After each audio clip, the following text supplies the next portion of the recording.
지난 시즌 맨체스터 시티는 충격적인 무관에 그쳤습니다. 프리미어리그 챔피언스리그 FA컵까지 과르디올라가 지배하던 무대에서 단 하나의 트로피도 들지 못했죠. 하지만 펩은 다시 칼을 갈고 있습니다. 그리고 올여름 시티는 1억 1,000만 파운드 이상을 투자해 3명의 게임 체인저를 데려왔습니다. 오늘은 펩의 전술 실험이 어떻게 바뀌었는지, 그리고 시티가 어떤 모습으로 진화할지 깊이 파헤쳐 보겠습니다. 시티가 놓친 부분은 명확했습니다. 더 브라위너의 잦은 부상은 그가 가지고 있던 창의성과 수직적인 패스의 실종을 불러왔고 팀은 동력을 잃었죠. 여기에 지난 몇 년간 맨시티의 발목을 잡은 왼쪽 풀백 문제, 진첸코, 칸셀루, 심지어 센터백들까지 임시로 돌렸었지만 항상 허점이 생겼습니다. 또한 극심한 로드리 의존증으로 로드리가 없는 경기에서는 미드필더가 쉽게 무너졌고 점유율도 압박도 힘을 잃었습니다. 그리고 펩은 생각했죠. 이건 단순히 선수 보강으로 해결되지 않는다. 팀 전체의 시스템을 새로 짜야 한다고 말이죠. 펩이 수년간 고생했던 왼쪽 풀백 문제를 단번에 해결할 카드는 라이언 하이트 누리입니다. 지난 시즌 프리미어리그 수비수 중 공격 포인트 1위, 37경기에서 11개의 공격 포인트. 그는 단순한 풀백이 아닙니다. 터치라인을 밟으며 폭넓게 오버래핑하는 전통적인 풀백. 그리고 필요할 땐 중앙으로 들어와 미드필더 역할을 겸하는 인버티드 풀백. 더 중요한 점은 하이트 누리의 존재 덕분에 시티가 전술적으로 더욱 유연해졌다는 것입니다. 프리시즌과 클럽 월드컵 경기에서 펩은 그를 전통적인 오버래핑 풀백으로 활용하는 동시에 미드필더로 들어와 중앙에 힘을 더하는 인버티드 풀백으로도 기용했습니다. 클럽 월드컵 알라니아전 6대0 대승에서 보여준 움직임은 교과서 그 자체였죠. 가디언즈는 필요할 땐 폭을 넓히고 중앙 빌드업된 로드리를 지원했다고 평가했죠. 이제 하이트 누리는 더 이상 임시방편이 아닙니다. 포든이나 체르키가 안쪽으로 좁혀 들어올 때 자연스럽게 측면을 넓혀 수비를 분산시키고 공간을 만듭니다. 드디어 펩이 원했던 완벽한 풀백이 들어온 것이죠. 티아니 라인더스, 그는 중원에서 부족했던 에너지를 채워줄 선수입니다. 지난 시즌 시티는 단조로웠습니다. 귄도안의 노세화와 더 브라위너는 부상, 로드리 혼자서는 모든 걸 감당하기 힘들었죠. 라인더스는 다릅니다. 지난 시즌 AC 밀란에서 이탈리아 리그 올해의 미드필더로 선정된 라인더스는 노장 일카이, 귄도안과 더 브라위너의 공백으로 부족했던 역동적인 움직임과 박스 투 박스 능력을 팀에 가져올 것입니다. 그는 단순히 수비형 미드필더나 템포 조율자에 그치지 않고 뛰어난 기술과 위치 선정에 대한 예리한 이해를 바탕으로 두 역할을 모두 소화할 수 있는 선수입니다. 분석가들은 그의 전술적 지능을 높이 평가하며 그가 시티 미드필더진에 곧바로 녹아들어 로드리의 파트너로 자리 잡을 것이라고 예상합니다. 경기를 지배해야 할 때는 라인더스가 수비와 공격을 연결하는 추진력이 되어 빠른 볼 운반과 수직 패스를 담당합니다. 더 타임스는 그를 두고 펩의 리셋 버튼이라고 불렀습니다. 정확한 표현이죠. 로드리가 안정감이라면 라인더스는 가속기입니다. 빠른 볼 운반, 전진 패스, 그리고 박스 안까지 침투하는 움직임. 이것이 단조로워졌던 시티의 리듬을 다시 살아나게 합니다. 펩이 사랑하는 미드필더는 단순한 수비형도 단순한 공격형도 아닙니다. 양쪽을 오가며 상황에 맞춰 변신할 수 있는 선수. 라인더스가 바로 그런 유형입니다. 팬들이 가장 기대하는 선수, 라이언 체르키.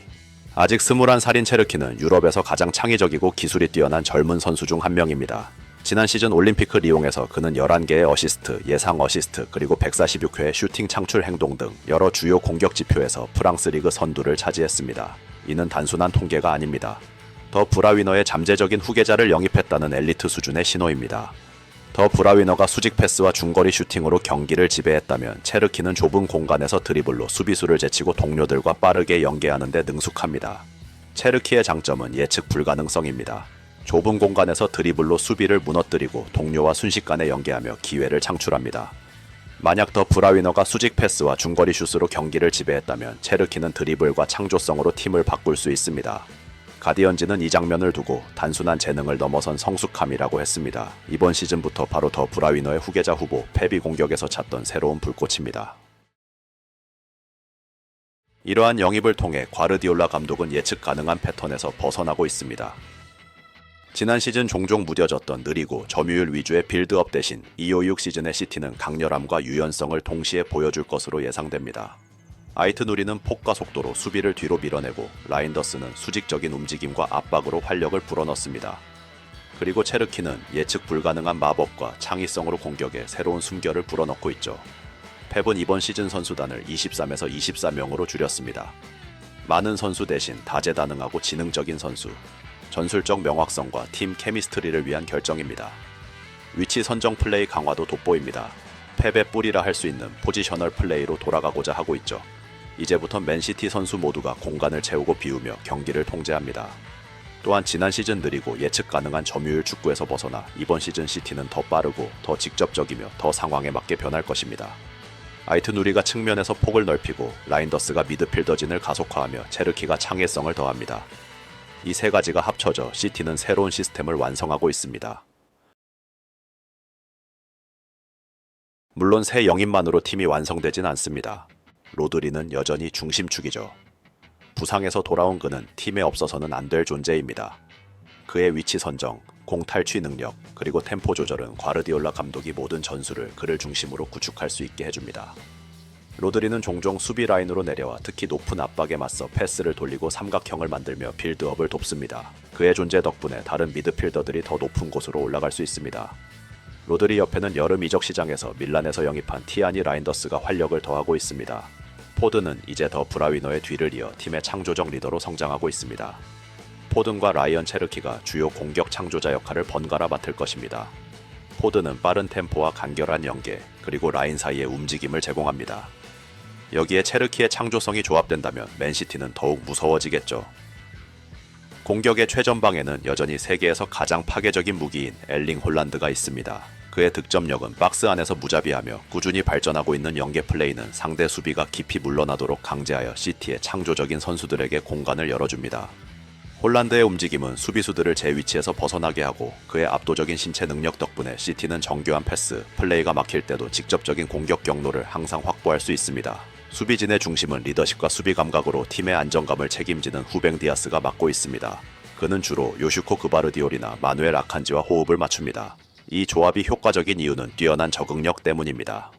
아칸지는 때때로 미드필더로 올라가 중앙의 수적 우위를 제공하거나 보조적인 피벗 역할을 수행할 수 있습니다. 몸 상태가 좋은 존 스톤스는 여전히 과르디올라 감독이 선호하는 하이브리드 수비수로 중앙 미드필더로 이동해 점유율 싸움에서 수적 우위를 제공합니다. 이 센터백들은 단순히 공을 막아내는 수비수가 아니라 전진 패스를 통해 공격을 시작하고 위치를 조절함으로써 시티의 미드 블록 전환과 높은 수비 라인을 가능하게 하는 핵심 역할을 합니다. 건강한 로드리와 스톤스, 기존 선수들의 새로 영입된 3명의 선수들까지 패배 리부트 프로젝트는 조용히 그리고 착실하게 진행되고 있습니다. 지난 시즌 무관은 단순한 실패가 아니었습니다. 그건 펩 과르디올라가 새로운 시스템을 준비하는 신호탄이었죠. 왼쪽을 혁신할 아이트누리, 중원을 리셋할 라인더스, 창의성을 불어넣을 체르키. 이 3명이 더해진 맨시티는 이제 더 이상 한 명의 스타에 의존하지 않는 유연하고 역동적인 팀으로 진화하고 있습니다. 과연 이 리부트된 시티가 다시 유럽 정상에 오를 수 있을까요? 여러분의 생각은 어떠신가요? 댓글로 남겨주세요.